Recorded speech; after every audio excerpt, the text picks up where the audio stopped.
পুলিশেরও কিন্তু ধরা হচ্ছে। আপনারা সেদিন দেখলেন যে ধরার ভিতরে একটা আবার পালায়ও গেল এক ওসি।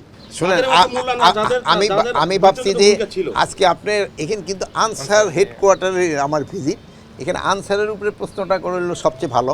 তো আপনি ওই একটা প্রশ্ন করছেন যেটা যাদের ধরেন ওই ফুটেজ আছে আছে তাদের কিন্তু ধরার চেষ্টা করা হচ্ছে, ডেইলি কিন্তু তাদের দুই একজন করে ধরা পড়তেছে। আপনারা হয়তো জানেন যে ওই যে মতিউর যে ছাগল মতিউর সেও কিন্তু ধরা পড়ছে, তারও কিন্তু এতদিন ধরা যায় না। মানে যে আসে না কেন সবারই কিন্তু আইনের আওতায় আনা হবে।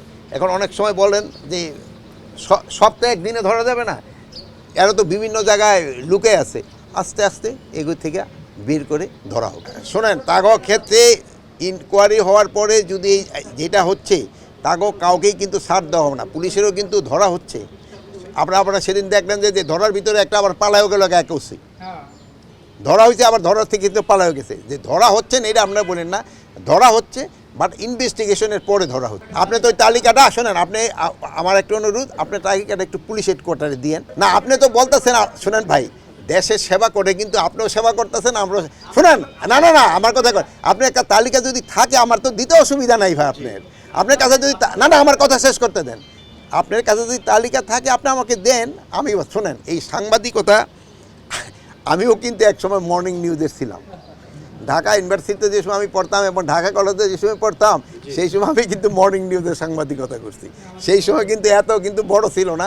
সেই সময় আমাদের দিত 20 টাকা, আর প্রতিটা লাইনের জন্য 10 পয়সা করে, আর 1 টাকা করে পেপার বেশি।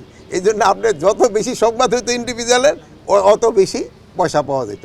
বাট এখন আপনাদের বিস্তৃতি হয়েছে, আপনারা খুব ভালো ভালো কাজ করছেন। আপনারা আমি আরেকটা বড় আপনাকে ধন্যবাদ দিই। আপনারা এই যে আমাদের পার্শ্ববর্তী দেশ আমাদের সম্বন্ধে কিন্তু অনেক আজে বাজে কথা বলতো, কিন্তু আপনারা কিন্তু সঠিক সংবাদ পরিবেশন করে আপনি কিন্তু তাদের একটা ভালো জবাব দিয়েছেন। এই জন্য কিন্তু এরা এখন আর এই আজে বাজে কথা কিন্তু এরা লিখে না। তা আমি আপনাদের কাছে এই জন্য আপনাদের কাছে আমি কৃতজ্ঞ এবং আপনাকে আমি ধন্যবাদ দিচ্ছি। আপনারা খুবই ভালো কাজ করছেন। ভবিষ্যতেরও আপনারা একটা সঠিক এবং স্বচ্ছ সংবাদ দিবেন, এবং আর একটা সাথে অনুসন্ধানী সাংবাদিকতা একটু বেশি করবেন। এটা করলে কিন্তু জনগণের উপকার হয়, আমাদেরও উপকার হয়। এই যে অনেক সময় আপনারা এখানে জিজ্ঞেস করেন, আমি হয়তো অনেক সময় অনেকটা বাট আপনারা যেসব মিডিয়া লেখেন ওটা আমরা দেখলে আমাদের সুবিধা হয়।